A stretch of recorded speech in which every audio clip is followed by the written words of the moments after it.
But now, is it time to ban gambling adverts? 0207 862 2222 is the number for your thoughts on this. Now, Haringey Council has become the first council in the UK to join the coalition to end gambling adverts, calling for the government to restrict gambling adverts nationwide. Gambling-related harms cost the borough, that specific borough, more than £8 million a year. The council says it has already taken steps to limit gambling adverts on its own outlets. But is it time that it took a leaf out of their book and just made it nationwide? Nelufar, where do you stand on this? Absolutely. There's no question in my mind. You know, you wouldn't get adverts for smoking or drinking anymore because we know that those can be addictive and they cause huge, immense harm and damage. You get alcohol adverts? Not in the same way that you used to, absolutely not, and they're very stringent. There's a curfew, but exactly. You do get them. So we know that because there is addiction associated with alcohol, we know that the way that they advertise has to be curtailed in the same way that we don't allow the advertising of certain types of foods at certain audiences. And gambling is far more troublesome when it becomes problematic than, say, a Big Mac or a meal like that. Here's the point.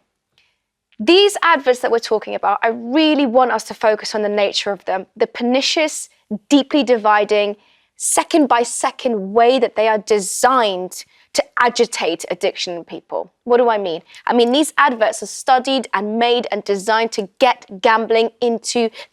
addicts into gambling and to keep them there.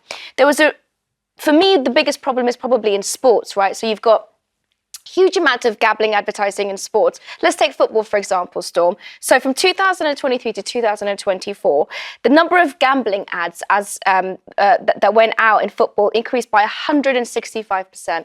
165%. These ads are targeted, they know what they're doing, they are pernicious, they are dangerous, and you would never see a similar thing happen to any other type of activity that can become addictive. I mean, Nelufar's got a point when it comes to advertising for cigarettes, for example, is banned. But for alcohol, we've curtailed it because we know there's issues around it. Now, we know there's issues around gambling, and yet we have companies advertising on football shirts, and we've got adverts during football games where young eyes are watching. Is it something we need to look into?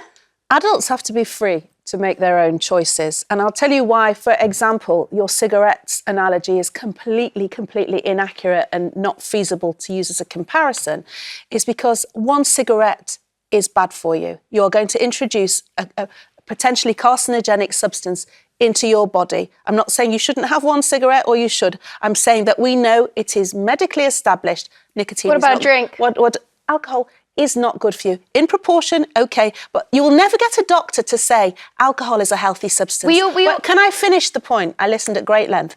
But the difference is that with alcohol, with gambling, you can have a flutter and it's not going to affect your wealth or your economic well-being. It is about the choice that you make and your approach to how you are disciplined. Now, obviously, there are people that have addictive approaches to gambling. And in terms of that, in terms of having some due diligence about the way that people who've got acknowledged problems, then they need support in that. But you cannot ban a whole industry. The other thing that I would say is when you use the argument about advertising, every single advert you will watch in this commercial break, in anywhere, open a magazine, is designed to make you consume the product. If you see adverts for Easter eggs, I have an Easter egg addiction. My name's Angela. And in all seriousness, if I eat 25 of them, it's not going to be great for me. But the adverts out there make me want to eat Easter eggs. So we have to have personal responsibility. Craig from Nottinghamshire, what's your view when it comes to gambling adverts? Do we need to ban them nationwide? I wouldn't say ban them, but they need to show both sides of what gambling actually can do to people. I mean, an example, you get a lot of bingo adverts and they say, woo, it's bingo time, let's play, yay! Yeah, Fox sort of dancing across the screen, yes. Well, yeah, they don't show the people, in my case, at my bankruptcy hearing. They don't show on the other side of that coin. They don't show bingo time, oh, you've just lost your house. Craig, thank you very much for calling, because obviously someone who has been affected by gambling. But to your point, adverts are there to promote whatever they are doing, so they're never going to show you the negative side. You get an advert for a liqueur or some sort of alcohol, they're never going to show somebody addicted to alcohol in that advert because, well, why would they? It is there to promote. But they do say in gambling adverts now to gamble responsibly. When it stops being fun, stop doing it or something. I can't remember what the direct quote is. But do you think that gambling adverts contributed to your addiction? They certainly didn't help.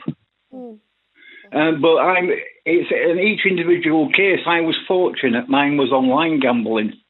And I'm saying fortunate is because you can't step foot outside of your front door without walking past the bookmakers these days. Yes, but it's so easy to access online, and there's an anonymity about it, Craig, and you don't have to tell people, and people don't have to see your face. I imagine that online gambling would have been much harder and a much more dangerous beast to have to deal with. Well, yes, you would have thought you'd think so, but these days there's an absolutely brilliant tool on a website called GamStop, and it's a self-exclusion tool.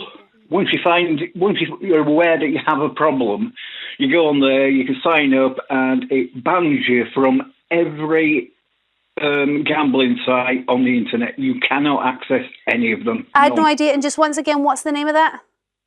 GamStop. GamStop. GamStop.co.uk. Brilliant. Craig, can I also, as somebody who's had the misfortune of having that terrible experience, what would you say about the fact that there are so many reasons why people gamble? And your story might have finished in the same way as, unfortunately, somebody facing bankruptcy, but you could have come at it from an entirely different perspective. And therefore, to try and ban adverts doesn't address the reasons why we develop addictive behaviour. Would you say that, Craig? No, I'm not saying don't ban them. But if you imagine the alcohol adverts 20 years ago, you had those comedians doing skits of like the dam busters for a certain lager.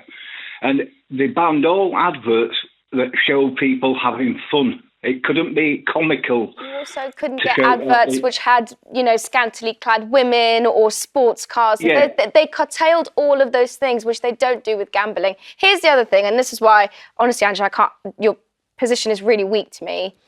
If you know... Not from where I'm sitting. If you know, I'm going to tell you why. If you know that gambling is going to cause people to lose huge, untold amounts, if they could lose their homes, if they could lose everything, why have you banned alcohol adverts at football? Why have you banned smoking ads at football, but you haven't banned gambling? Because the gambling lobby is extremely strong. On the other side of this, on the other side of you, Craig, sitting there, and I genuinely feel really, really sorry for what happened to you. There's an entire industry designed to keep you hooked. There are people complaining of thousands of emails getting into their inbox, encouraging to spend money. These are all ads. Ads aren't just in billboards and football matches. They're in our lives. They're in our minds and our phones. Craig, thank you very much for calling with your experience of that. Will from London, what's your thoughts when it comes to gambling adverts? Do they need to be banned in their entirety? I'm not sure that they should be banned entirely, but what I would say is the disclaimer on the bottom of these adverts should be a little bit stronger. It just says, gamble responsibly. But what they should do is say gambling can be addictive. There's a lot of weak people out there, unfortunately, that just can't stop gambling. I have to walk through an area in London to go to work in the mornings. It's clearly an impoverished area, and there's two betting shops there, emblazoned with these cheap deals. You can win this, you can win this, and you can win this, and I just think it's terrible. You see poor people.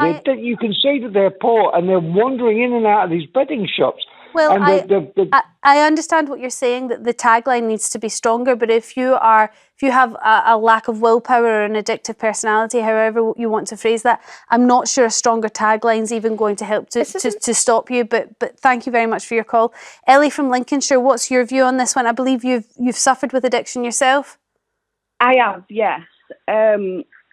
Just by accident, really, buying scratch cards at a young age and stuff like that. And then it got to a point I was being viewed as adverts. And then you join one before you know it. you're getting hundreds. Oh, Ellie, I'm so sorry. I'm just going to cut you off so we can try and call you back because I can't really hear what you're saying and the line is so bad. But it sounds like a story I really want to hear. So please hold on and we'll try and get you. Claire from West Yorkshire, in the meantime, what's your thoughts on this? I really think that that all advertising for gambling should be banned. I have experience of two friends who have suffered greatly.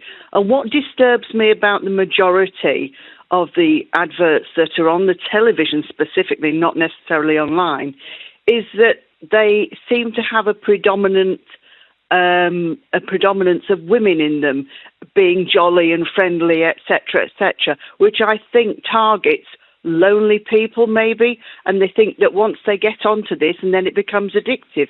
Plus the fact drug taking is an addictive thing, smoking and drinking, and this is highly addictive, but why haven't we banned it? Because, sorry, I was just going to say, where is this, and people might say that it's a slippery slope, and where are we going to finish that? Are we going to ban all adverts that indulge in highly fatty foods or fast foods or those sorts of things, Claire? Where do we end this? Because, as Angela says, are we humans with choices? Storm. But it's been shown that gambling is highly addictive, not necessarily eating is highly addictive. More important, not only is it highly addictive, Claire, not only is it highly addictive, the rates of suicide within people who gamble are astronomically high compared to the regular population. So we need to understand that there is a correlation between people who end their own lives and who gamble, and any industry that is built around that needs to be stopped. There's just no. So does that mean we stop scratch cards now? Do we stop scratch cards? Maybe we shouldn't advertise them. Wait a second. So do we mean that the people that are happy to flutter once or twice a week on a few quid on a scratch card, that has to stop? But they know where they are. Why we don't? How do you know? That? Not you personally, but how does one know that somebody that does a scratch card gets the high of scrubbing out the numbers and thinks, okay, well, it was only a few quid, I'll try it again. There are plenty of documented stories of people who've that start with the scratch cards and move on. Okay, so that what happens to the people that do use scratch cards? I actually think responsibly. I actually think that's what Ellie was going to say. Claire, thank you very much for your call. Oh, we might have Ellie back. Ellie from Lincolnshire, what's your story? Yeah, like I said, I started off at a very young age with scratch cards, a quid here and there, like she just said. You don't think much of it. As I got a bit older, adverts started popping up, and I was getting like maybe 20 texts a day offering different, what they're called, different prizes, you know, for staking money. And it's a really easy, like you say, slippery slope to get down. I was 20. So when you got into scratch cards, hold on, you got into scratch cards, but there was no advertising for that. You just knew you were there and you got addicted. Is that right? Yeah. And then that's right. From people emailing you and trying to encourage you in more specific targeted advertising. Yeah, I was 20 years old in 5 grand debt from gambling. Right, that's really interesting, Ellie. That suggests that there are other ways that people are getting addicted and not just adverts. Yeah. But thank you very much for sharing your story and holding on to speak again. Pam from Liverpool, what's your thoughts when it comes to gambling? Well, I've worked in the industry for over 40 years. And there's always been betting shops. So people that want to have a little flutter can walk in the betting shop. The problem is with the gambling, people who are suffering from gambling, it's, say for instance, these offers, pay £20 and we give you 100 free spins. Them 100 free spins are gone within minutes. And they think you've got your hook then. They've got your details, they start battering you with adverts. And in the past, I've seen people who are struggling with gambling. And I know the industry have taken great steps to try and help people. But years ago, that wasn't the case. If you wanted to have a gamble, you went in. It's not thrown in the face like it is on the telly if you've got a problem all the time. It's like if you're a chocoholic. They're not throwing chocolate bars in your face all the time, are they? No, but we do still have adverts for fatty foods.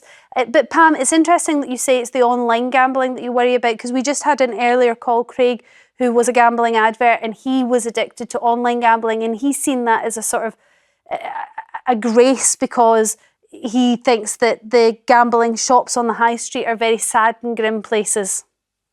No, they were always exciting places to be when I worked with them. I'm not going to say what company I worked with, but it was always built on excitement.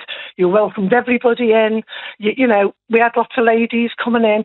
The ladies were the worst on them gambling machines, them fobs. Once they got a seat on them fobs, they never got off until they lost all the money. I don't think it's a gendered addiction, unfortunately. Well, fortunately, unfortunately, I think everyone is could fall foul to the addiction of gambling. But I mean, you say it was a joyful place. Was there a point where you've seen someone coming in quite regularly and you're thinking they're going to spend their whole month's wages in the next hour and think this is somewhere where I have to step in? Was there any sort of boundaries or barriers or rules in place for that sort of thing? Yes. As soon as I've seen somebody say chase the money, they put a few pounds on, they'd lose. They put a few more pounds on, they'd win. And you know you're going to get all that money back. And a couple of times I went over to them, took them somewhere discreet and asked them if they thought they had a gambling problem. Sometimes they said yes, and I helped them. I gave them leaflets and I gave them numbers to call so they could get help. And they were very grateful. Well, it sounded like you were a very nice person working in some of these shops. I'm not sure it's the same across the country, but Pam, thank you very much for your call. Thanks for all your calls on this. If you do need help with gambling, you can search for Gamble Aware on gambleaware.org. So please do that. If even you think there's an inkling that you might have an issue, get on there, gambleaware.org. Let's look.